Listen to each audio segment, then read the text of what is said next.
जय श्री कृष्णा दोस्तों। आइए आज हम जानते हैं कि पद्मनी एकादशी कब है। 28 जुलाई या 29 जुलाई की। तो इस बार पद्मनी एकादशी 29 जुलाई को है और इस दिन भगवान विष्णु की पूजा और व्रत रखने से जातक की सभी मनोकामनाएं पूरी होती हैं। पद्मनी एकादशी 2023 मल मास के शुक्ल पक्ष की एकादशी का पद्मनी एकादशी कहा जाता है। इस बार इस बार व्रत एकादशी 29 जुलाई को रखा जाएगा। वैसे तो साल में 24 एकादशी होती है, लेकिन मल मास होने के कारण एकादशी की संख्या बढ़कर 26 हो जाती है। आइए इसके शुभ मुहूर्त के बारे में जानते हैं। 29 जुलाई को पूजा का शुभ मुहूर्त सुबह 7:22 से सुबह 9:04 तक है। इसके बाद दोपहर में शुभ समय 12:27 से शाम 5:33 तक है। अब हम पद्मनी एकादशी की कथा के बारे में जानते हैं। हे मुनिवर, पूर्व काल में श्रेय युग में हेहाय नामक राजा के वंश में कृतवीर नाम का राजा महिष्मती पुरी में राज्य करता था।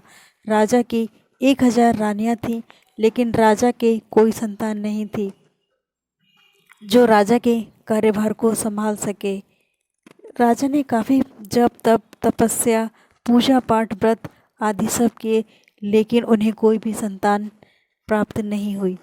एक दिन राजा ने परेशान होकर निराश होकर ये ठान लिया कि वह अब तपस्या करेंगे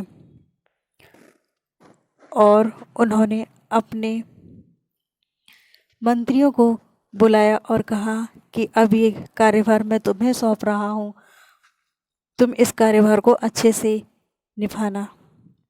और हम गद मदन पर्वत पर तपस्या करने के लिए जा रहे हैं।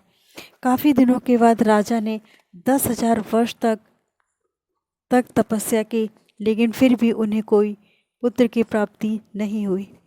तब एक दिन अनसुईया ने कमल नयनी पद्मनी से कहा कि 12 से कहीं अधिक मलमास का महीना महत्वपूर्ण होता है, जो 32 माह के बाद आता है। उसमें द्वादशी युक्त पद्मनी शुक्ल की एकादशी को जागरण करके व्रत किया जाता है तथा इस व्रत के करने से भगवान तुम पर प्रसन्न होकर तुम्हें शीघ्र ही पुत्र की प्राप्ति देंगे।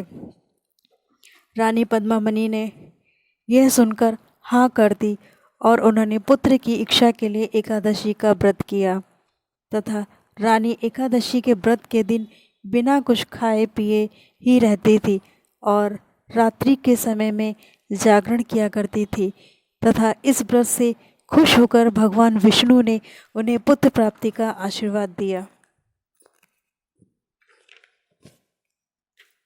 इसी आशीर्वाद के प्रभाव से पद्मनी के घर में कृत्यवीर नामक पुत्र उत्पन्न हुए, जो बहुत ज़्यादा बलवान और शक्तिशाली थे।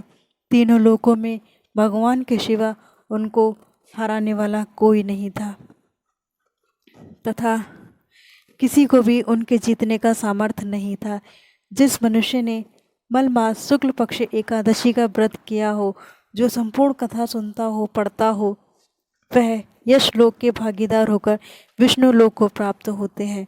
तो फ्रेंड्स, अगर जानकारी अच्छी लगी हो तो प्लीज़ मेरे चैनल को लाइक कीजिए, सब्सक्राइब कीजिए, ज़्यादा से ज़्यादा शेयर कीजिए। Thank you.